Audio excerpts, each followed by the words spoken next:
Hi, my name is Alyssa Hunsaker, and this is my innovation presentation. Today, I'm focusing on LEGO and their corporate social responsibility. LEGO is a privately owned for-profit company based in Denmark.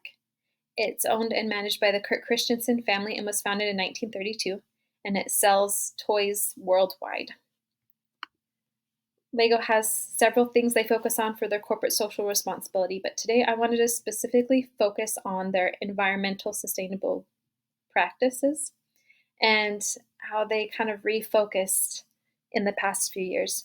So LEGO was partnered with Shell Oil in the 1960s. At that time, their idea was we want to promote improvement in the world through chemistry. In 2014, Greenpeace created a video using LEGO toys and music from the LEGO movie to criticize Shell's plans to drill for oil in the Arctic. They played slowly "Everything is Awesome" with Arctic toy sets and oil slowly covering the animals and the landscape and the people, just showing the possible destruction of drilling for oil. They wanted to encourage LEGO to stop promoting Shell in their toys, and they wanted them to encourage LEGO to stop Shell from drilling for oil. Well, LEGO decided to end its partnership with Shell and to work toward creating a positive impact on the environment. These are some of their new environmentally sustainable practices. First, they focus on using sustainable material in their toys. They're transitioning to using recycled or renewable material for the toys and the packaging, and over 600 materials have been tested to make more sustainable products, specifically the Legos themselves. They are also using a replay recycling program. So in this program, you can send unwanted Lego sets to the LEGO company for free in the US, in Canada, and in the UK. And the plastic is reused and donated to schools as educational material. They may melt down the plastic to make bins and then put Legos in for schools to use in educational material. And then their final practice is to reduce emissions. Their goal is to reduce greenhouse gas emissions to net zero by 2050. And greenhouse gas emissions are being decreased at every level of the supply chain. So it's not just in their stores and in their factories, but in their suppliers as well. Here's some of the impacts of their social innovation. So some of their sustainable materials have been very innovative. First, they used bio-PE, which is a plant-based plastic, and it's made from sugar cane instead of from crude oil. They also looked into rPET, which is plastic from recycled bottles, and AR-MABS, which is recycled countertops. They use the plastics in artificial marble countertops to use in their Legos. Using renewable and recycled materials for toys and packaging helps reduce waste, and it reduces the use of fossil fuels. The impact of their replay program is that most toys are recycled through donating to charity shops. Accepting and repurposing toys at the company shows that it's taking responsibility for its product waste. The impact of reducing is to reduce waste management and to decrease school costs, and also it's improving learning for schools to have free supplies donated to them. The impact of reducing emissions is that it's decreasing global warming effects, and they're doing this through using renewable solar and wind energy practices. So their stores and their factories are trying to use solar and wind as much as possible. Their goal is to do completely solar and wind. And they're also encouraging suppliers to reduce greenhouse gas emissions and have more sustainable manufacturing practices. So it's creating change in multiple companies, not just in LEGO, but in their suppliers as well. Here's some of the successes that LEGO has faced. Their cardboard and paper packaging are now being used in plants in the Czech Republic, Hungary, and China, and there are plans to expand cardboard and paper packaging to the US. Bio-PE plastic is used to create 200 plant-based and minifigure accessories, so like spears and things like that are created from plant-based plastic instead of the regular ABS plastic.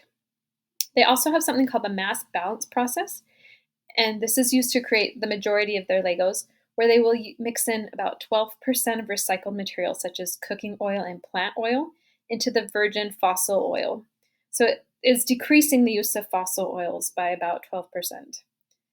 And over 500 clear Lego elements are made from AR MABs, which is the plastic made from artificial marble kitchen worktops.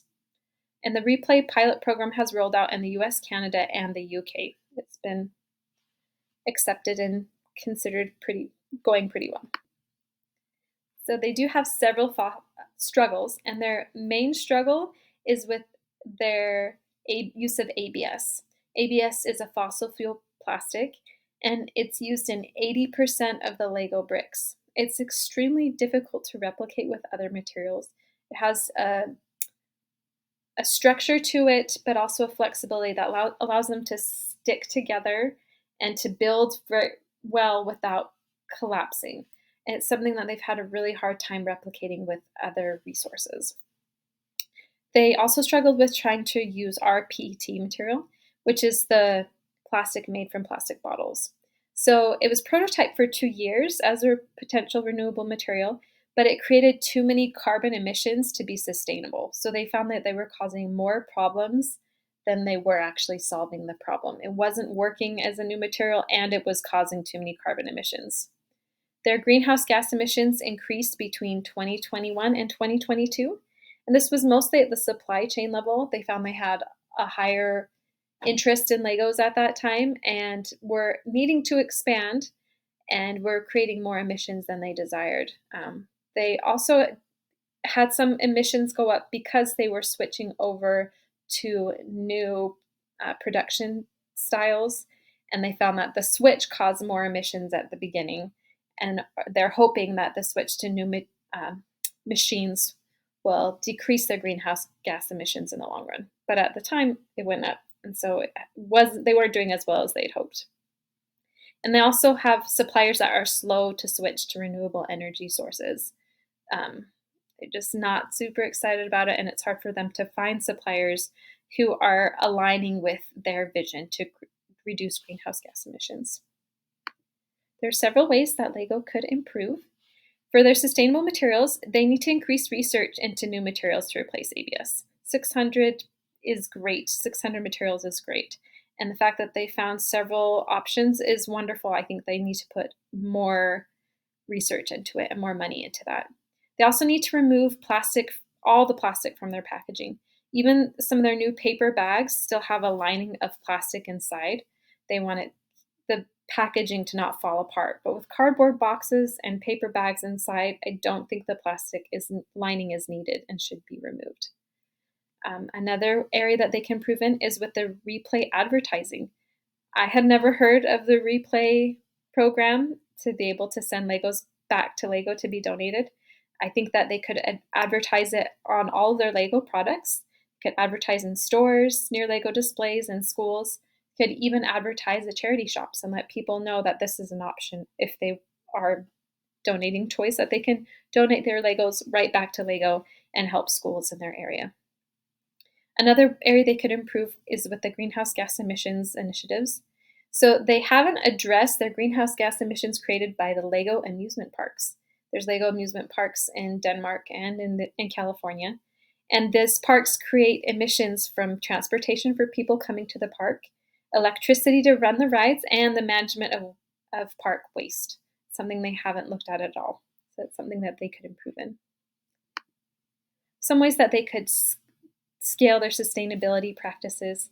First, looking at their sustainable materials, is they need to use recyclable packaging worldwide. It doesn't need to just be in the few plants. I know they're looking to expand, but it should be used worldwide. There shouldn't be any boxes that still have plastic in them at all. They could include educational institutions in the research into sustainable materials. A lot of this information could be useful to other organizations as well.